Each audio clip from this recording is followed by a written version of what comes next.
What's up, ladies and gentlemen? Nate and Steven here from Out of the Basement, and today we are reviewing Starship Troopers, Traitor of Mars.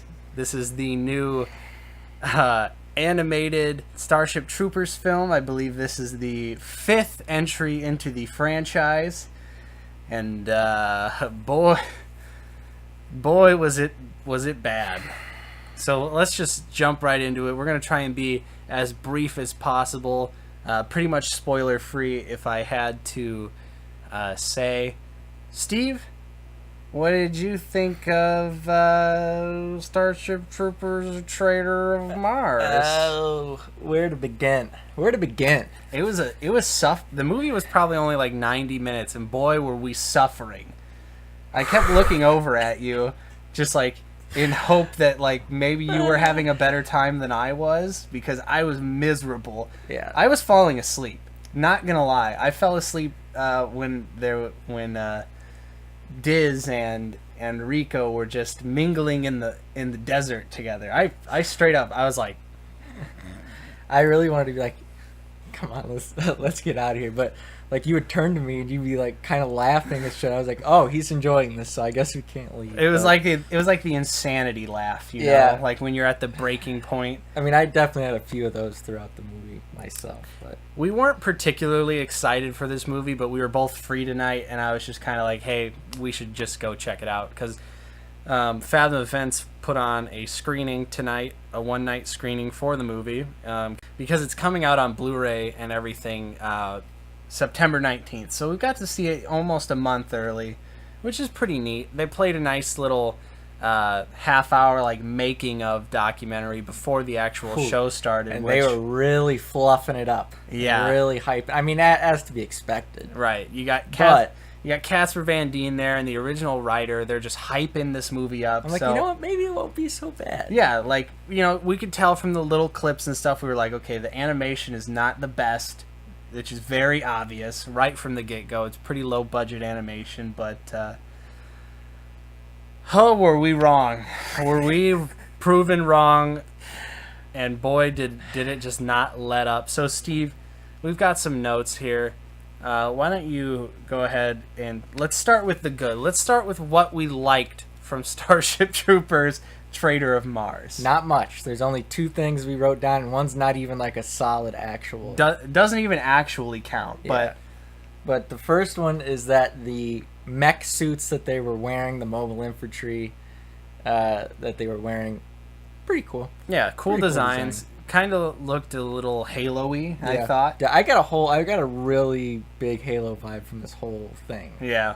Yeah, they definitely. I mean, obviously they say in the books that the characters always had like the mech armor, and they just didn't do that in at least the first movie. I personally, I don't know about you, I haven't seen any of the other Starship Troopers sequels because I feel like they're all bad. Yeah, I would be morbidly curious to check out the ones with Casper Van Dien. Yeah, well, I believe that's only 3. Only 3? Yeah, well, yeah, 3 and Traitor of Mars. Because he wasn't in 2, and I don't think he was in the other animated movie either. Because that was sort of the big draw of this one. Was like, oh, Johnny Rico's back, and Diz is in the movie, and you got Carmen, and remember those guys? But they're not. And then Neil Patrick Harris's character. Yeah, but they're not voiced by their original actors, except for Diz and Johnny Rico. And the other slight positive we have about the actual movie is that some of the CG, some of it, very select, very few scenes, Ooh. the CG actually looked really good. However, 99.9% of the rest of the time, the CG looked like a late PS2 game. Dreamcast graphics. So that's the end of the good. This movie is not good. Don't even waste your time. I would consider myself a pretty huge fan of the original movie. Oh yeah, since a child, I've loved them. It's an absolute classic. So, however, like we said, we haven't seen the other ones, so we're not, that hardcore, I guess you could say. But starting with the bad right off the bat, the voice acting from every single actor, completely terrible. It's all so overacted. Especially the one character, I forget what his name is. He has the glasses, though. He's literally sounds like an English dub anime character. Like he's like They all do. He's like, oh my god! And then they all do like the like typical anime like overacting, like the. Like I feel like if this was an anime, Yeah.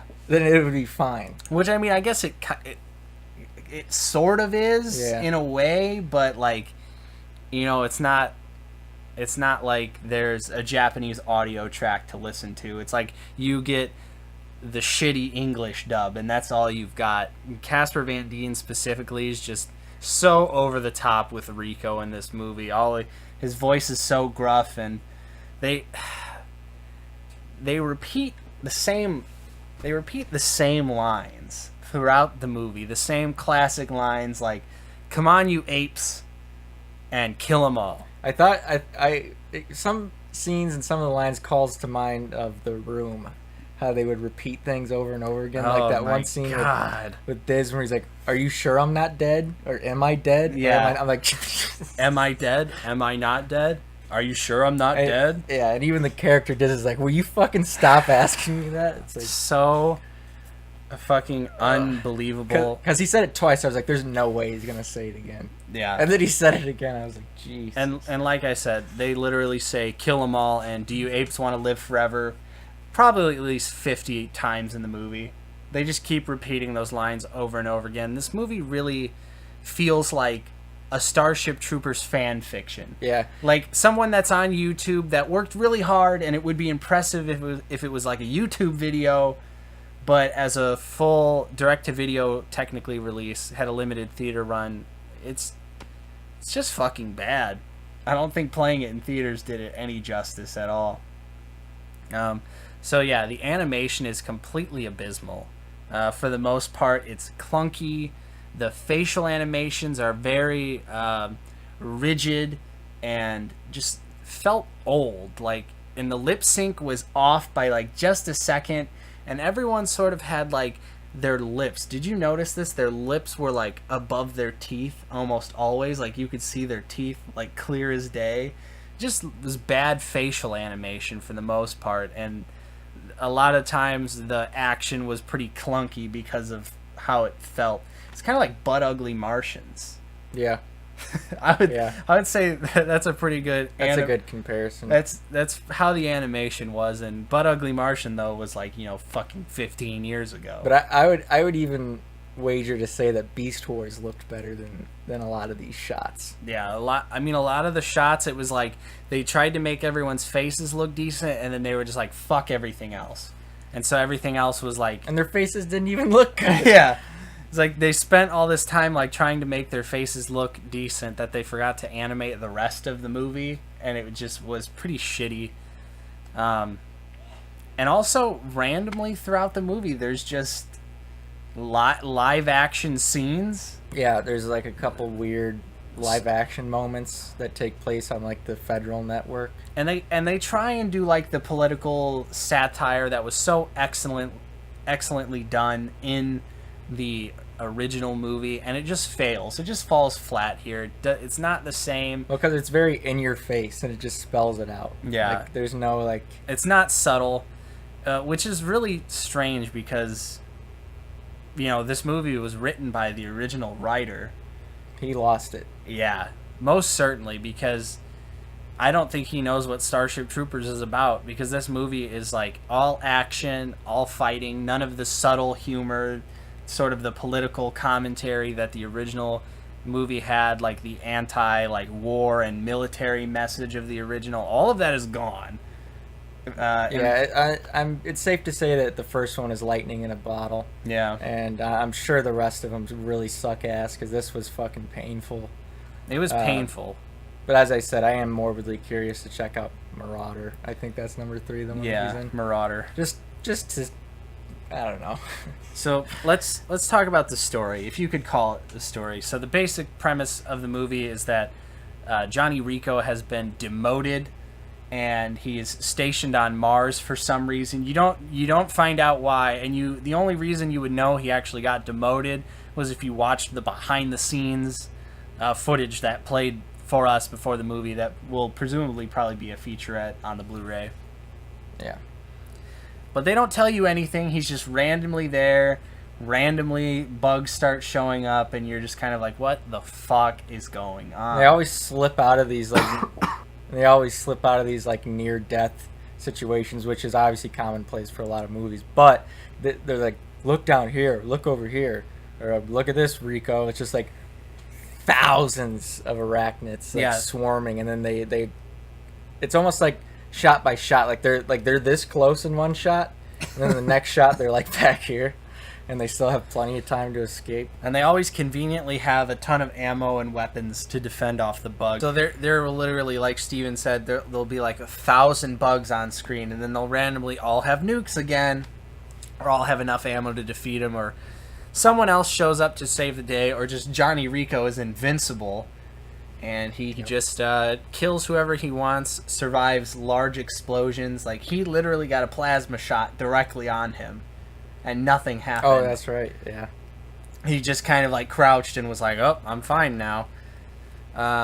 Really, the big crime of this movie is Diz. As most of you know, in the original movie, spoiler alert, Diz dies. And they bring her back in this movie, and we won't spoil how it happens, but it's a complete fucking train wreck. It's so generic. It's such a played out trope. And for some reason, they gave her blonde hair and made her look like a Barbie doll. Yes. Which makes absolutely no sense. Diz looks nothing like that. She has red hair. She's kind of more of like a tomboy.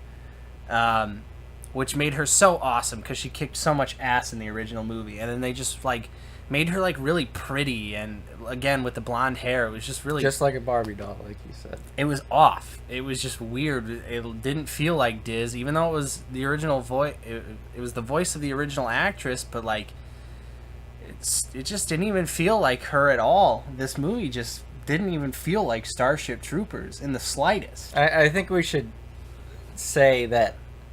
We kind of said it earlier, but we didn't expect this to be good at all. Yeah. So if you're thinking, like, why the fuck are these guys going so in detail with this shitty animated Starship Troopers movie? Like, what did you expect? We didn't expect anything. Literally had zero expectations, but still, the movie's like, it's a crime. Against humanity, and the makers should be prosecuted. Like we touched on earlier, the movie is just riddled with horrible fucking dialogue. What is that? What is the tattoo joke that Johnny says at the end of the movie? Yeah, one of them's like, it's like, what do you think, you're a hero or something? He's like, yeah, I'm a hero, and heroes always make it home, or something kind of dumb like that. And then Rico's like, I like that. Whatever your name is, I think I might get that tattooed on my ass. It made me laugh out loud because it was so stupid. Such a fucking awkward line of dialogue. It was unbelievable. This movie definitely has a lot of those classic schlocky moments that you can get some enjoyment out of just because they're so bad. But there's not enough of those to warrant this as like a so bad it's good. Yeah. Type of thing. Then because they teeter on, oh yeah, we're not taking ourselves seriously, huh? How about this joke? And then sometimes they're just like, this is ultra fucking serious. Yeah. So it's just like the tones, they don't like make any sense. It's a real conflicting tones, and they try and do like this weird pseudo like Facebook thing where like they have like live feeds of all the soldiers, and like they share it and everyone watches it, and it's like, we get what you're trying to do. You don't need to beat us over the head with it. We get it. And like we were saying, there's just so many terrible one-liners from all of the characters. No one is safe in this movie. Like, okay, if you end up getting this movie for whatever reason, and you watch this, look at the featurettes and try to watch the making of first, just like we did, because we watched that first, and then to the movie. And the making of has you believe that there was some care taking into this, and like it is an inspired story, and like they really wanted to tell this story. They've been working on it. Like all the pieces are coming together. It's so cool. It's just like, because I saw that, and like I said earlier, I was just like, maybe this isn't going to be a complete dumpster fire. Like I was still expecting it to be bad, but I was like, maybe it won't be as bad as I'm thinking it's going to be. But boy, It really was worse than I was even expecting. They proved you wrong. And they did. One other thing with the animation that I just remembered in my head, everyone looks like an action figure. Like, they imagine the animation is like animating an action figure. Like, they all have like limited articulation in the actual like scenarios, especially when the action gets crazy. And everyone's face is shiny too. Like, their skin is it looks like shiny plastic. And also, Rico just looks like Solid Snake. 100%. They were just like, oh, he looks like Solid Snake now for reasons, because he's a grizzled old commander, and that's how he has to look with the eye patch, the hair. Doesn't he have an eye patch in the third one at some point, I think? Maybe. I think he does. I might be wrong. I don't know. Still, he looks exactly like Solid Snake, and they gave him a little bit of gray hair like Guts has from Berserk. So let's wrap this up, Steve. If you had to slap a number on Starship Troopers, Traitors of Who Gives a Shit, because it doesn't even matter who the Traitor of Mars is, because you don't give a shit. The storyline is fucking pointless. And you know right away. The villain is 100% obvious the moment they are introduced. I would give this a do you want to know more out of 10. Ooh. I would, honestly, I think I would have to give this the only good bug is a dead bug out of 10, and this movie is the bug in that phrase. So thank you so much for watching, guys. Let us know what you thought of Starship Troopers, Traitors of Mars. Did you see it in theaters tonight like we did? Are you waiting for the Blu-ray? Are you excited? Let's talk in the comments down below. If you did see it in theaters tonight like we did, you deserve a medal, and we'll see you in hell. But wait a minute. Don't you want to live forever? Heroes. Apes and living forever. Bugs. Kill them all. Kill them all. Apes. If you like this review, go ahead and slap a thumbs up on this video. And if you are new to the channel, go ahead and subscribe. We normally talk about movies, comic books, TV shows, video games sometimes. All that nerdy stuff that everyone loves to talk about on the internet these days. Read a Comic Book is coming back next month. Yeah, soon. So thanks so much for watching again, guys. We will see you next time on Out of the Basement.